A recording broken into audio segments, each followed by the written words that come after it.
Le message du jour vous est présenté par notre frère Marc. Salut, chers bien-aimés de notre Père Céleste. Nous continuons avec accès sans restriction au Père. Bien-aimés, la vie du Christ dans la chair humaine a fourni un plus grand accès au Père. Même alors, l'accès était encore très restreint. Lorsque Jésus est venu au monde, alors qu'il était bébé, seules quelques personnes étaient présentes, une poignée de bergers et de sages. Le reste de l'humanité était inconscient de sa venue. De retour au temple de Jérusalem, les prêtres s'acquittaient de leurs devoirs et le peuple récitait des prières, tous suivant leur routine habituelle.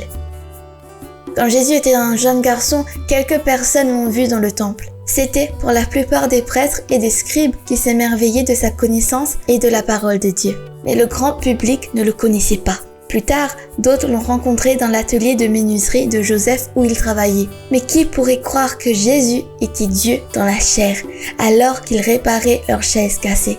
Il n'était que le fils de Joseph, un beau jeune homme qui en savait beaucoup sur Dieu. Bien-aimé, lorsque Jésus a commencé son ministère, il a adressé ses paroles à une petite population dans un très petit pays, c'est-à-dire aux brebis perdues de la maison d'Israël.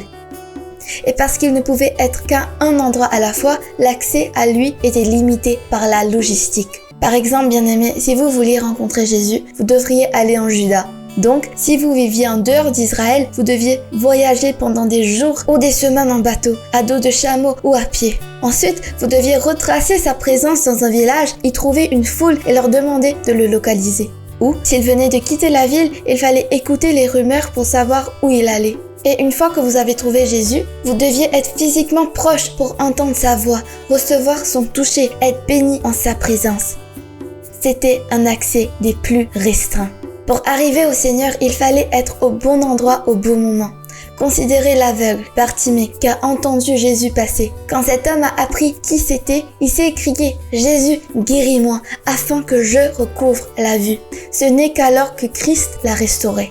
Bien-aimés, aujourd'hui, des millions de personnes dans le monde ignorent ou négligent cette opportunité en or, c'est-à-dire la disponibilité et la présence 24 heures sur 24 du Seigneur Jésus et de notre Père Céleste à tout moment et partout. Alors, je vous en prie, bien-aimés, ne manquez pas le train et rapprochez-vous de plus en plus chaque jour en sa présence. Nous continuerons avec ce sujet étonnant demain. Que Dieu vous bénisse tous. Profitez de votre journée en lui. Au revoir.